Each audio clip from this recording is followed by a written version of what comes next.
Another day, another palm-colored terrorist.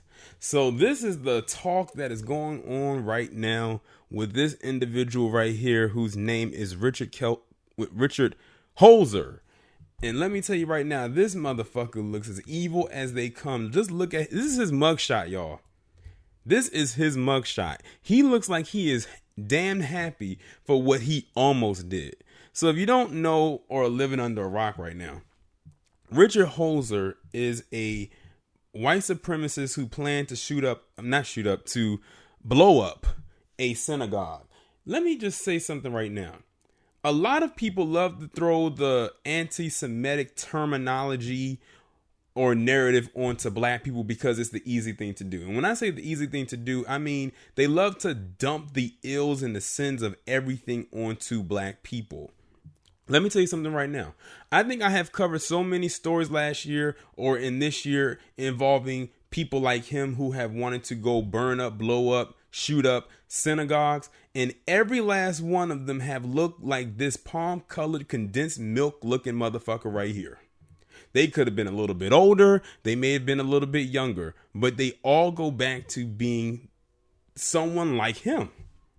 Not one time have you heard of a black person wanting to go do any of these things to a synagogue. Because most times black people just want to mind our goddamn business and be left the hell alone. But we managed to get dragged and shoehorned into everything. Because we have to be the scapegoat of every fault for every goddamn thing that happens in this bitch. Now watch, this is going to blow over. No pun intended. And then it'll settle down. And then before you know it, something else is going to pop up where someone else is going to look just like him. Maybe not just like him, but you get what I mean. So now that I've gotten that out of the way, let me get into this article. Now, this guy is 27, allegedly. That is an old, wicked looking 27 right here. I'm telling you, between weak genetics, being evil, and well, those two right there, it'll cause you to age badly. No one could tell me, if I didn't see his age in this article, could tell me that this guy was 27 and I would believe it. I still don't believe it. I need to see a birth certificate to confirm that this guy is 3 years younger than me.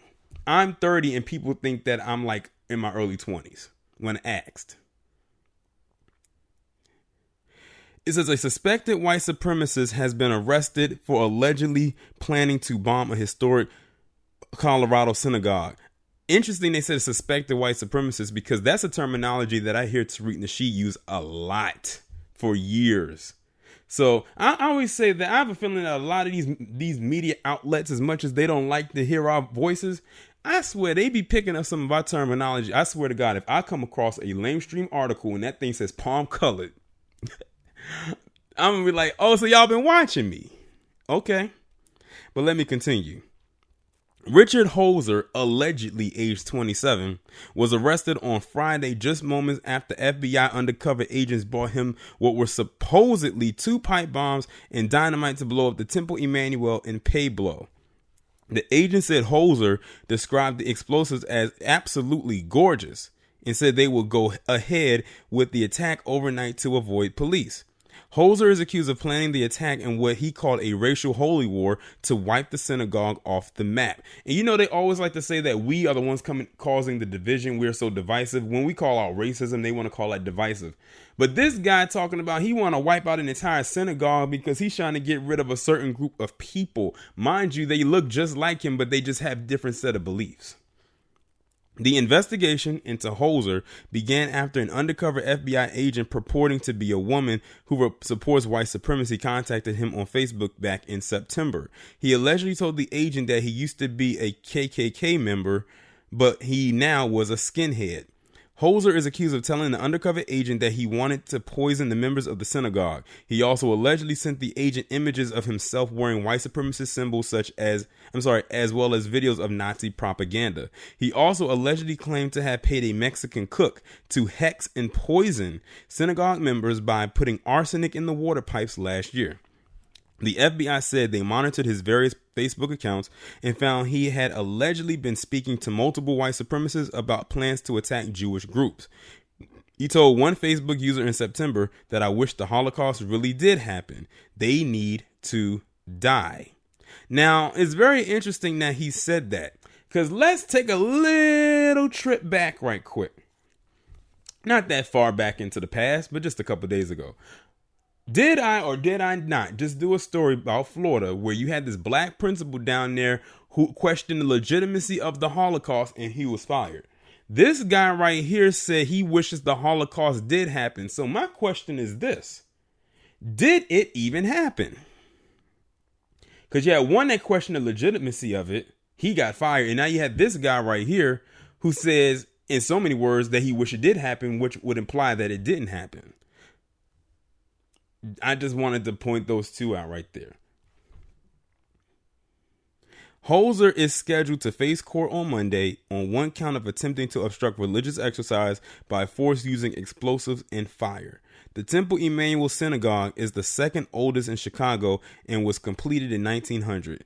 It has a congregation of about 30 families and a rabbi from Denver who travels to Pueblo twice a month. So this happened in Colorado. Now, if you remember what happened back in 2012 in Colorado, you had in Aurora, you had that guy who shot up that movie theater during the premiere of The Dark Knight Rises. James Holmes, his psychotic looking ass. And then you got this guy right here. I swear it never fails. It never fails.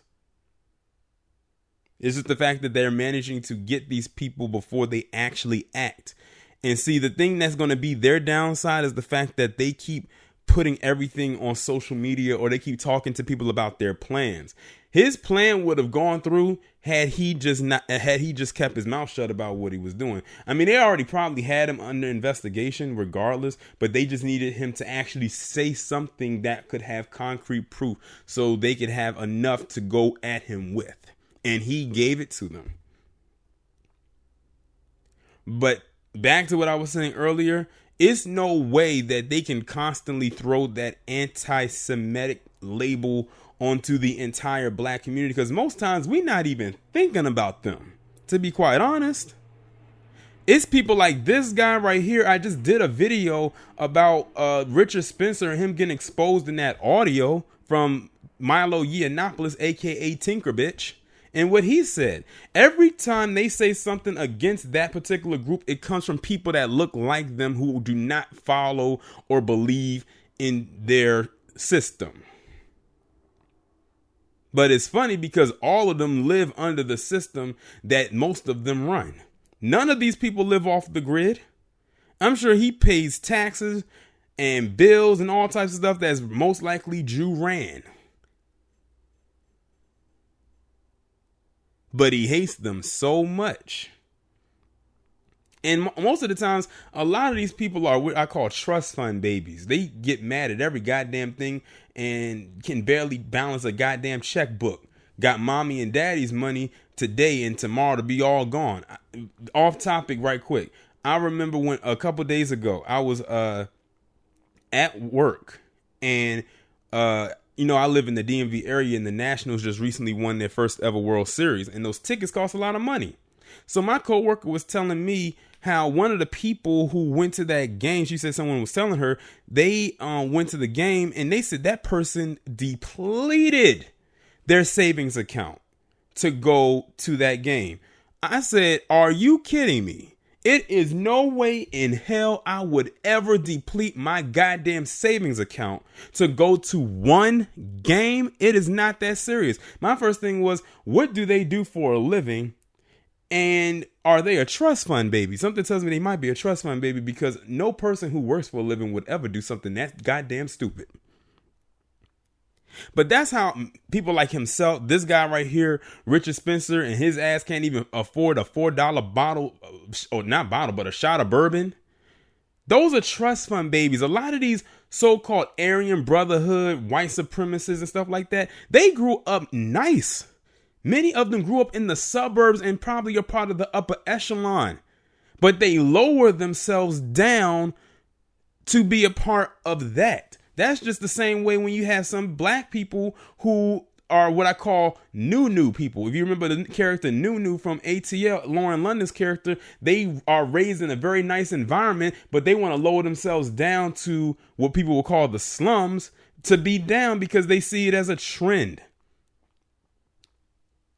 What he's doing right here and what Richard Spencer's doing is no different. They had I don't know if he had a good upbringing or not, but what I'm finding is a lot of them have had good upbringings, but they got attached to these ideologies that was not beneficial to them whatsoever. Their parents probably worked hard as hell to provide them a good life, and this is the bullshit that they decided to get wrapped up in because they got brainwashed. I hope whatever prison this guy goes to, it'll be well worth it. They will welcome him with open arms because that's exactly where the hell he needs to go.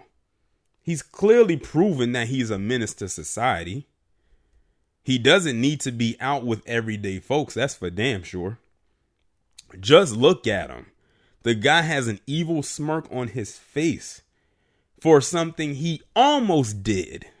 Imagine if he actually went through with it. He probably would have been smiling, showing all 32 if he had all 32 teeth. But I'm going to end the video right here, and I'm going to talk to you all in the next one. Let me know what you think.